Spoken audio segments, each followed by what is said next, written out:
ನಗರದಲ್ಲಿ ಮುಸ್ಲಿಂ ಬಾಂಧವರು ರಂಜಾನ್ ಹಬ್ಬವನ್ನು ಸಾಮೂಹಿಕ ಪ್ರಾರ್ಥನೆ ಮಾಡುವ ಮೂಲಕ ಸಂಭ್ರಮದಿಂದ ಆಚರಣೆ ಮಾಡಿದರು.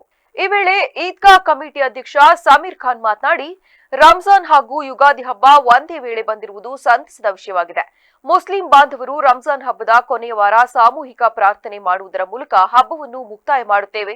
ಜನರು ದ್ವೇಷ, ಅಸೂಯೆ ಬಿಟ್ಟು ಸೌಹಾರ್ದಯುತವಾಗಿ ಬಾಳಲು, ಪ್ರಪಂಚದಲ್ಲಾಗುತ್ತಿರುವ ಯುದ್ಧಗಳು ನಿಲ್ಲುವಂತೆ ಹಾಗೂ ಮಾನವ ವಿರೋಧಿ ಚಟುವಟಿಕೆಗಳು ಕೊನೆಗೊಂಡು ದೇಶದಲ್ಲಿ ಶಾಂತಿ ನೆಲೆಸುವಂತೆ ಮಾಡಲು ದೇವರಲ್ಲಿ ಪ್ರಾರ್ಥನೆ ಮಾಡಿದ್ದೇವೆಂದು ತಿಳಿಸಿದರು. ಈಗ ರಂಜಾನ್ ಮಾಸದ ಕೊನೆಯ ದಿನ ನಾವು ಸಾರ್ವಜನಿಕವಾಗಿ ಒಂದು ಸಾಮೂಹಿಕ ಪ್ರಾರ್ಥನೆಯನ್ನು ಮಾಡುವ ಮುಖಾಂತರ ರಂಜಾನ್ ಹಬ್ಬನ ಮುಕ್ತಾಯ ಮಾಡ್ತೀವಿ. ಏನು ರಂಜಾನ್ ಮಾಸದಲ್ಲಿ ಪ್ರತಿಯೊಬ್ಬರು ನಮ್ಮ ಮುಸ್ಲಿಂ ಸಮುದಾಯಕ್ಕೆ ಸಂಬಂಧಪಟ್ಟ ಪ್ರತಿಯೊಬ್ಬರು ಹೆಣ್ಣು ಮಕ್ಕಳಾಗಿರ್ಬೋದು, ವಯಸ್ಸಾದವರಾಗಿರ್ಬೋದು, ಸಣ್ಣ ಮಕ್ಕಳಾಗಿರ್ಬೋದು, ಪ್ರತಿಯೊಬ್ಬರು ಬೆಳಗ್ಗೆ 5 ಗಂಟೆಯಿಂದ ಸಂಜೆ 7 ಗಂಟೆವರೆಗೆ ಉಪವಾಸವಿದ್ದು ದೇವರ ಪ್ರಾರ್ಥನೆಯಲ್ಲಿ ತಲ್ಲೀನರಾಗ್ತಾರೆ. ಈ ಒಂದು ಸಂದರ್ಭದಲ್ಲಿ